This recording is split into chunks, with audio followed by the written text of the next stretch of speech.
বিসমিল্লাহির রহমানির রহিম। আসসালামু আলাইকুম। তস্করাস কিচেন থেকে আপনাদের জন্য আরেকটা রেসিপি নিয়ে এসেছি।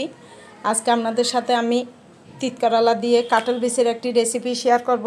সাথে আমি চিংড়ি মাছ আর একটা বড় সাইজের আলু কিউব করে কেটে নিয়েছি, সেটাও অ্যাড করব, কারণ বাচ্চারা একটু আলুটা পছন্দ করে, ওর জন্য আলুটা দেয়া। আমি আজকের এই সবজিটা রান্না করব হাতে মাখানো। এখানে আমি নিয়েছি একটা তিত করলা বড় সাইজের, অল্প পরিমাণ চিংড়ি মাছ, কয়েকটা রসুন কুচি, একটা বড় সাইজের পেঁয়াজ, একটা বড় সাইজের আলু কিউব করে নিয়েছি, আর অল্প পরিমাণে কাঁঠাল বিচি নিলাম। সব উপকরণ আমি একসাথে ধুয়ে কেটে নিয়েছি। এর সাথে আমি এবার এখানে পরিমাণ মতো লবণ দিলাম, 2 চামচ লাল মরিচের গুঁড়া, 1 চামচ হলুদের গুঁড়া নিয়ে আমি পেস্ট করে নিয়েছি, সেটাও দিয়ে দিলাম। রান্নার রেগুলার সয়াবিন তেল,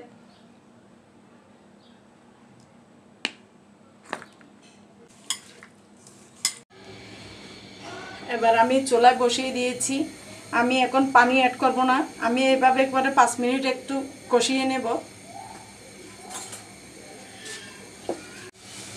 এই তো আমার কষানো হয়ে গেছে।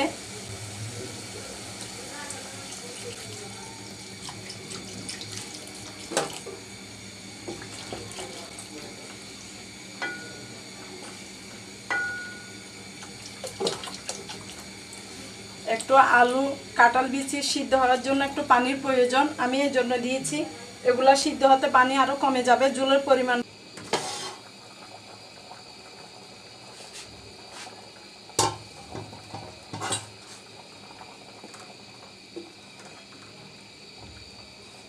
এই তো হয়ে গেল আমার কাঁঠাল বিচি দিয়ে তিত করলা। আমি তিত করলার মধ্যে অল্প চিনি দিই, আজকে আমি 1/2 চামচ চিনি দিয়ে দিচ্ছি।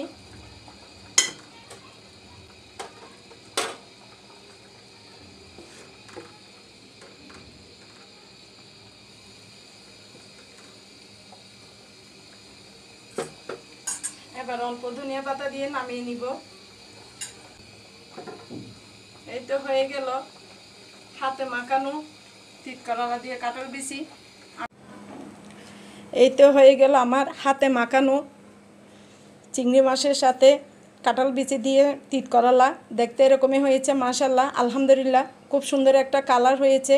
অসম্ভব মজার একটা সবজি রেসিপি, আপনারা একবার ট্রাই করে দেখবেন। আমার এই সবজির রেসিপিটা আপনাদের ভালো লেগে থাকলে আমার রেসিপিটাকে একটা লাইক দিবেন, কমেন্ট ও শেয়ার করে দেবেন, যেন সবার কাছে পৌঁছে যায়। আপনাদের সবার সহযোগিতা কামনা করছি।